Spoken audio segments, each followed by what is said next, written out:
Il existe une variété d'individus, de groupes et d'organisations qui produisent du contenu en ligne.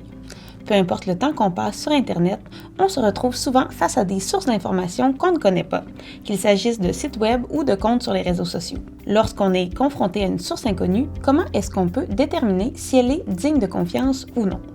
Pour répondre à cette question, on peut s'inspirer de ce que font les vérificateurs de faits professionnels. Lorsqu'ils se retrouvent face à une source qu'ils n'ont jamais vue auparavant, ils cherchent à en apprendre plus à son sujet. Et pour y arriver, Wikipédia s'avère être un outil très utile. Vous connaissez sans doute déjà un peu Wikipédia. Il s'agit d'une encyclopédie en ligne qui contient des millions d'articles et à laquelle de nouvelles pages s'ajoutent continuellement. Vous êtes aussi probablement familier avec les nombreuses critiques négatives qui lui sont adressées. Ce qu'il faut savoir, cependant, c'est que la mauvaise réputation de Wikipédia est en grande partie attribuable aux caractéristiques qu'elle avait à ses débuts il y a 20 ans. Depuis, son fonctionnement s'est beaucoup amélioré. Wikipédia a développé des normes strictes, exigeant notamment que les auteurs indiquent la source de toutes les informations présentées. De plus, les erreurs qui se glissent dans les articles sont généralement corrigées très rapidement. Et parce que les articles sur Wikipédia doivent être rédigés de façon neutre, ils constituent généralement une très bonne introduction à une grande variété de sujets et peuvent vous être très utiles si vous souhaitez en apprendre plus sur une source d'information que vous n'avez jamais vue auparavant. Maintenant, nous allons vous montrer une technique toute simple qui va vous permettre d'utiliser Wikipédia pour évaluer la crédibilité de sources d'information. Commençons par un exemple. Nous avons ici un article d'un média qui s'appelle Le Monde et qui affirme qu'une entreprise a reçu une amende pour avoir abandonné des débris dans l'espace. Cette histoire a l'air intéressante, mais s'agit-il d'une source d'information digne de confiance? Wikipédia peut nous aider à le déterminer. Voici une astuce qui permet de trouver rapidement ce que Wikipédia a à nous dire à propos d'une source. On va donc poser le curseur dans la barre d'adresse et regarder de plus près l'URL. La partie qui nous intéresse ici, c'est le segment lemonde.fr. Ce qu'on va faire, c'est effacer tout ce qui vient après l'extension .fr, sans oublier d'effacer la barre oblique. Ajouter un espace, puis taper le mot Wikipédia. On va ensuite appuyer sur Entrée. Cette astuce n'a rien de très extravagant. Il s'agit d'une recherche toute simple, mais qui a pour effet de faire remonter l'article Wikipédia qui nous intéresse tout en haut des résultats de la recherche. C'est plutôt pratique. Notre technique fonctionne dans n'importe quel navigateur et avec n'importe quel moteur de recherche. Elle fonctionne même sur un téléphone ou une tablette. Et si ce n'est pas possible pour nous d'accéder à la barre d'adresse, on peut aussi utiliser Google et faire une recherche en inscrivant le nom de la source ou du site web suivi de Wikipédia. Par exemple, on obtiendrait ici le même résultat en tapant lemonde.fr suivi d'un espace puis de Wikipédia dans la barre de recherche. Maintenant, on va cliquer sur la page Wikipédia du journal Le Monde. À quoi est-ce que nous devrions porter attention dans l'article qu'on a devant nous? La vérité, c'est que chaque page Wikipédia est différente. Donc, au lieu de vous donner une liste d'éléments précis à rechercher, ce qu'on vous suggère, c'est de vous poser les deux questions suivantes.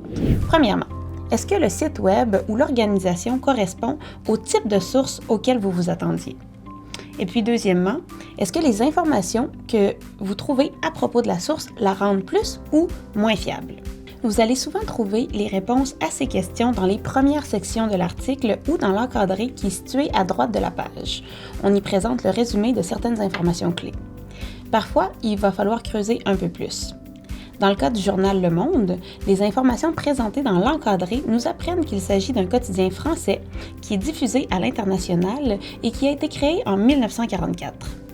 L'ancienneté du média à elle seule ne suffit pas pour confirmer qu'il s'agit d'une source fiable, et par ailleurs, de nombreux médias qui sont de très grande qualité sont relativement récents, mais les 80 années d'existence de ce journal nous confirment à tout le moins qu'il s'agit d'un média bien établi.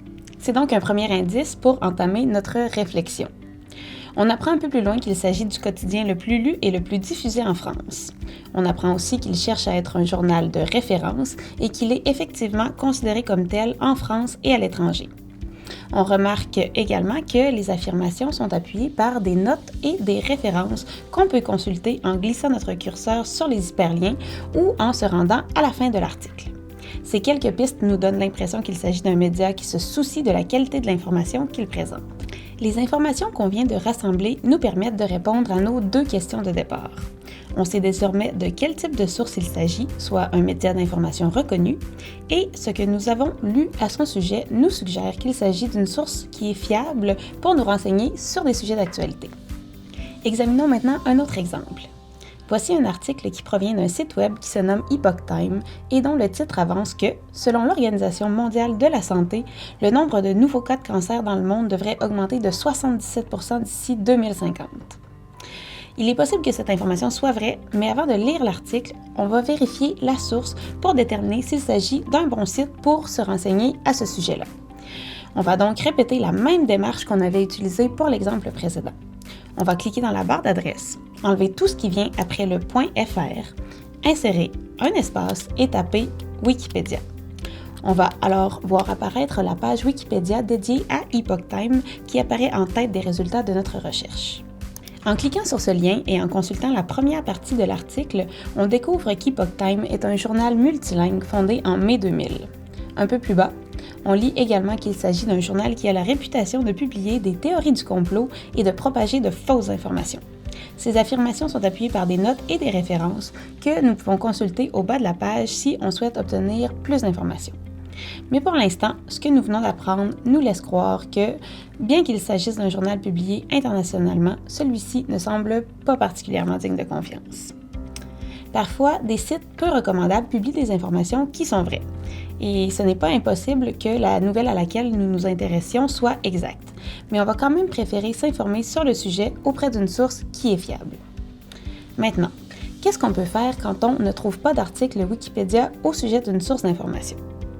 La plupart des grandes organisations de presse ont une page Wikipédia, mais il est possible que des médias plus locaux ou plus récents n'en aient pas. Dans certains cas, vous allez peut-être réussir à trouver de l'information de qualité au sujet d'un média ailleurs que sur Wikipédia si vous décidez de pousser votre recherche un peu plus loin. Cela étant dit, il existe de nombreuses sources de qualité sur lesquelles on ne parviendra tout simplement pas à nous renseigner, que ce soit à partir de Wikipédia ou d'autres sites web. Le fait de ne pas trouver d'informations pour déterminer la crédibilité d'une source, ça ne signifie pas nécessairement qu'il s'agit d'une mauvaise source. Par contre, dans des cas comme ceux-là, il est préférable de vérifier la nouvelle auprès d'une source d'information dont la réputation est plus établie ou à tout le moins de contre-vérifier soigneusement les affirmations. Un dernier détail. À l'occasion, vous allez remarquer que tout en haut de certaines pages Wikipédia, il y a un bandeau qui émet un avertissement au sujet de l'article. On peut lire parfois qu'il s'agit d'une ébauche ou que l'article ne cite pas suffisamment ses sources. Ça ne signifie pas forcément que l'information présentée est fausse ou inexacte, mais plutôt tout simplement que l'article ne respecte pas toutes les normes de la communauté Wikipédia et qu'il faut garder ça à l'esprit lors de notre analyse de la page.